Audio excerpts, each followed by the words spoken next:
Halo Sobat Storia, pada video kali ini kita akan melanjutkan alur cerita Maya and the Tree. Buat kalian yang belum nonton part satunya, kalian bisa cek link di deskripsi ya.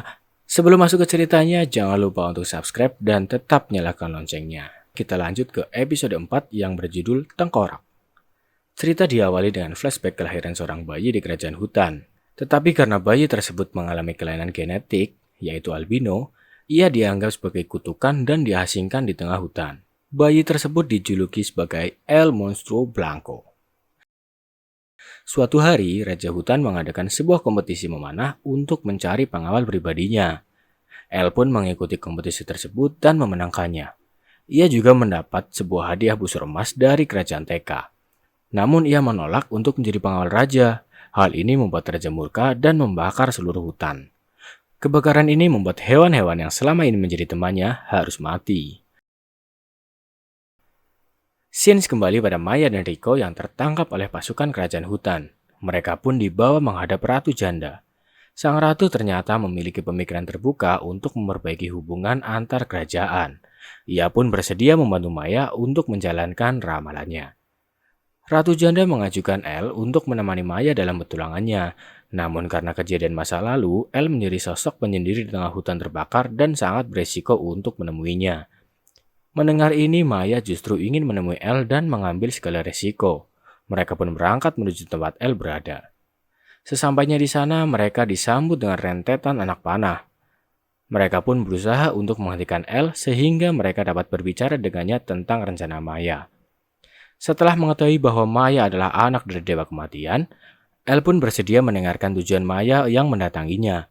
El ternyata adalah penyembah Dewa Kematian. Karena hal itu, ia bersedia untuk membantu Maya dengan imbalan ia dipertemukan dengan Dewa Kematian. Dan ia lebih memilih untuk dipanggil Cimi. Yeay, dapat teman baru nih. Sementara itu di dunia bawah, Dewa Tato telah kembali dan melaporkan kondisinya pada Dewa Perang. Karena kegagalannya, Dewa Perang pun mengutus Hura, Dewa Badai, dan Chan, Dewa Angin, untuk menjemput Maya. Dewa Tato yang khawatir dengan Sats pun meminta untuk ikut bersama Hura dan Chan. Namun Dewa Perang melarangnya hingga Dewa Tato tersulut emosi dan ia harus mati di tangan Dewa Perang. Dewa Perang pun menjadi lebih kuat dengan memakan jantung Dewa Tato. Scene berpindah pada perjalanan Maya dan kawan-kawan menuju Pegunungan Emas. Di dalam perjalanannya, Maya sempat bertemu dengan Sats yang mengatakan bahwa Dewa Perang mengirim 2 dewa untuk menjemput Maya. Tentunya Maya tidak percaya dan memilih melanjutkan perjalanannya.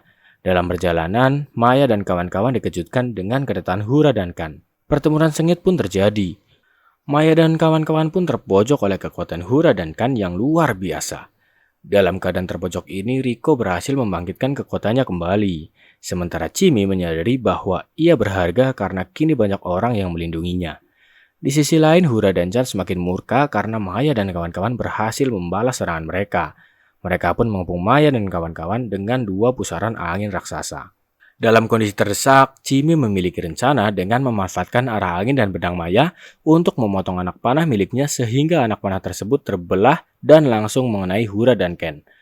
Akibatnya, senjata Hura dan Ken saling bertabrakan dan kemudian hancur. Dengan ini, ikatan di antara mereka pun semakin erat dan Maya berhasil menemukan prajurit legendaris Tengkorak.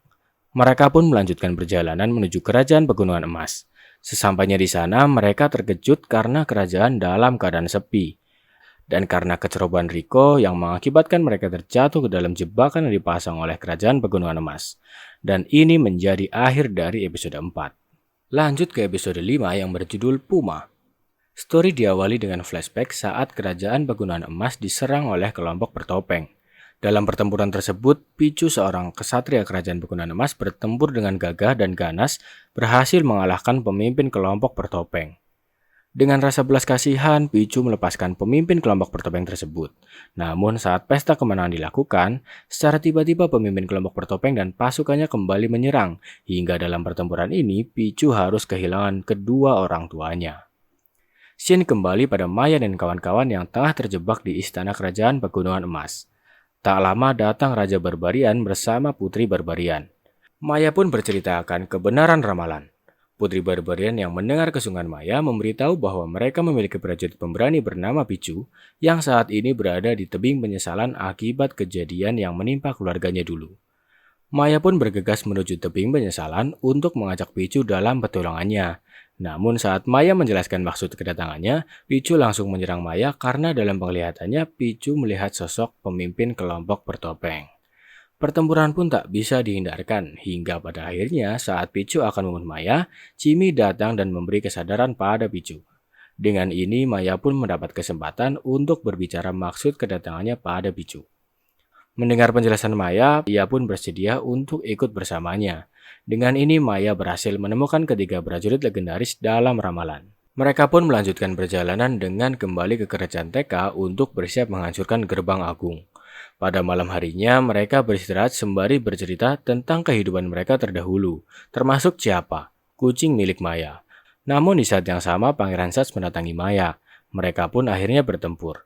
Tetapi dalam pertempuran tersebut, mereka tampak tidak saling melukai, melainkan nampak seperti sepasang kekasih yang tengah bersenang-senang. Saat pertarungan berakhir, Pangeran Sats kembali mengajaknya bergabung untuk mengalahkan Raja Mictlan. Hingga perdebatan pun terjadi dan Maya secara refleks mengatakan bahwa ia telah membohongi teman-temannya. Hal ini pun didengar oleh teman-temannya. Semenjak kejadian ini, perjalanan mereka pun tidak seceria biasanya. Nampak teman-teman Maya kecewa kepada Maya. Namun lucunya mereka tetap mengikuti Maya melawan Dewa Perang untuk tujuannya masing-masing. Tak berselang lama akhirnya mereka pun sampai di kerajaan TK. Akan tetapi betapa terkejutnya mereka melihat kerajaan TK tengah diserang oleh suatu kelompok. Dan kejadian ini menjadi akhir dari episode 5. Oke, kita langsung aja lanjut ke episode 6 yang berjudul Maya dan Tiga Pejuang. Story diawali pada kerajaan TK yang tengah diserang. Kelompok yang menyerang Maya adalah raksasa batu yang membawa bola api raksasa, dan pada akhirnya kelompok ini berhasil melumpuhkan semua prajurit TK. Scene berlanjut pada Maya yang mencoba untuk melawan sisa raksasa batu yang menyerang kerajaannya. Ia pun terpojok karena menyerang raksasa tersebut sendirian. Dalam keadaan terpojok, teman-teman Maya datang membantu Maya melawan raksasa tersebut. Dengan kerjasama yang bagus, mereka pun berhasil mengalahkan raksasa tersebut. Setelah itu mereka pun segera mencari orang tua Maya dan mendapati ayahnya yang tertimpa bongkahan batu. Dengan kekuatan Picu, ayah Maya berhasil bebas dari batu tersebut dan mereka segera mengobati ayah Maya. Kemudian mereka bercerita sembari memperkenalkan diri. Di saat bersamaan, tiba-tiba datang awan hitam dengan petir yang menyambar. Dari awan tersebut turun beberapa dewa seperti Chivo sang dewa ilmu hitam, Bone dan Skull dewi pencuri, Fukup dewa hutan, dan Extabai dewi ilusi. Pertarungan pun pecah di sini. Maya bertarung melawan dewi pencuri, Riko bertarung melawan dewa ilmu hitam, Cimi bertarung dengan dewa hutan, dan Picu bertarung melawan dewi ilusi. Masing-masing dari mereka bertarung sesuai dengan kekuatannya masing-masing. Hingga pada akhirnya Maya berhasil memukul mundur dewi pencuri. Ia pun segera menuju teman-temannya dan membantu mereka. Maya dan kawan-kawan kini menyadari kekuatan mereka masing-masing. Hingga pada akhirnya para dewa bersatu dan pertempuran terakhir melawan keempat dewa tersebut dimulai.